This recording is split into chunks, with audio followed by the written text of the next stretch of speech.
গেছে, চোরের দোষ নাই, গৃহস্থের দোষ। তোর তালা নরম কেন?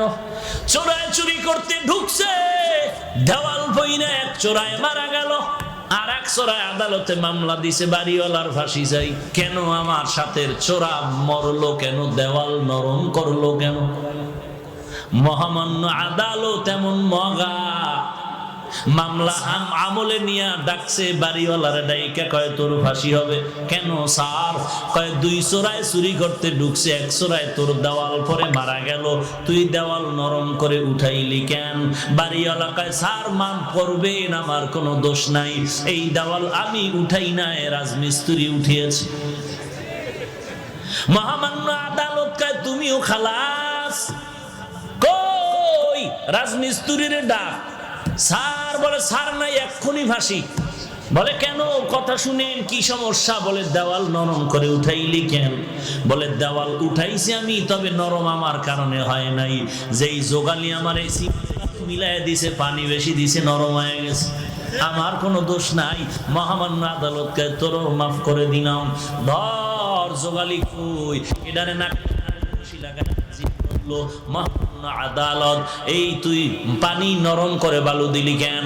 বলে স্যার আমার কোনো দোষ নাই, আমি বালতি দিয়া বালুর মধ্যে পানি ঢালতেছিলাম, হঠাৎ করে একটা হাতি জোরে চিৎকার দিয়া দৌড় মারছে, এই ভয়ের ঠেলায় বালতির পানি বেশি বেড়ে গেছে, হাতিওয়ালার দোষ। বল তুইও মাফ। হাতিওয়ালারে ডাক, হাতিওয়ালা তুই এই অন্যায় করলি কেন? কয় স্যার আমার হাতি এমনিই চেতে না, এমনিই গরম হয় না, এক বেডিয়ে এক মহিলা সুন্দরী রূপসী স্বর্ণের অলংকার লাগাইয়া ঝুম ঝুম করে আওয়াজ করতেছিল, হাতি দেখা গরম হয়ে গেছে।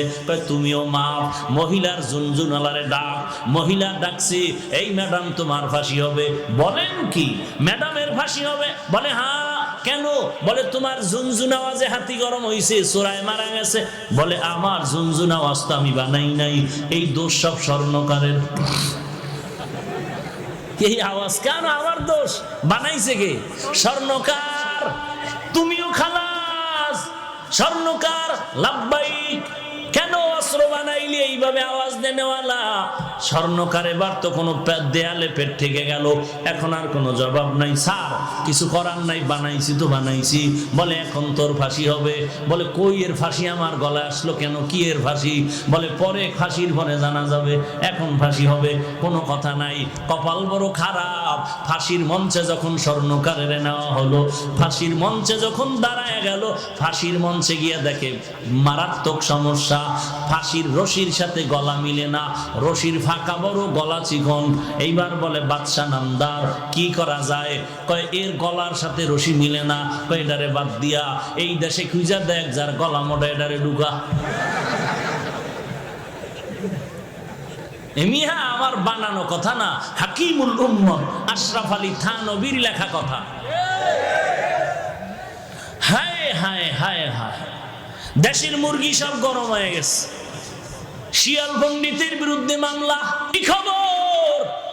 বলে শিয়ালদের উৎপাতে বাঁচি না। আগে রাতের বেলা চিল্লাইতো, এখন দিনেও চিল্লায়। আগে জঙ্গলে থাকতো, এখন বিশ্ব রোডে হামলা করে। করেনি? মহামান্য আদালত বলে ঠিক আছে, তোমার মামলা আমলে নিলাম, অমুক দিন বিচার হবে। বিচার হবে, জঙ্গল ঘেরাও করা হবে, এরপরে বিচার হবে। শিয়ালের বিচার দেখার জন্য হাজারো পাগল ছাগলের মতো দৌড়াচ্ছে। শিয়ালের কি বিচার হয়? চতুর্দিক থেকে প্রশাসন ঘেরাও করে নিল, আর এক একজন প্রশাসনের হাতের মধ্যে একটা একটা ছুরি দিল। আদালত রায় দিয়া দিল, জঙ্গলের মধ্যে ঢুইকা যেই হাতির কান দেখবা 4 আঙ্গুলের বড়, যেই হাতির কান বড় 4 আঙ্গুলের থেকে বড় হয়ে গেছে, এডির কান কাটবা। এডি বড় বেয়াদব, এডির কান কেটে দাও। এইবার সব ছুরি নিয়ে ঢুকলো জঙ্গলের মধ্যে, কান কাটার স্লোগান নিয়ে ঢুকলো। সবাই বাইরে তাকায় আছে, কিছুই দেখা যায় না, কি কান কাটে না কল্লা কাটে কিছুই বোঝা যায় না। হঠাৎ এক বুড়া চাচা তাকায় দেখি একটা ছোট্ট শিয়াল জঙ্গলের ফাঁক দিয়ে দিছে বাহিরে দৌড়। চাচা এটারে দৌড়াইয়া যেন তেমন ভাবে ধরলো, পাও ধরে রাখছি, কয় পাও সার, কয় সারুম না। কয় কি ব্যাপার, তোর তো কান 4 আঙ্গুলের বড় নাই, তুই কেন দৌড়াচ্ছ? কয় চাচা মিয়া কপাল বড় খারাপ, দুঃখের কথা বলা যাবে না। ওখানে কান কাটার নিয়ম বাতায় দিছিল, 4 আঙ্গুলের বড় যাদের কান হবে এদেরটা কাটো। ওরা কাটার আগে মাপে না, কাটার পরে মাপে। ওরা কেউ মাপ দিয়ে কাটে না, বরং কাটার পরে মাপ দেয়।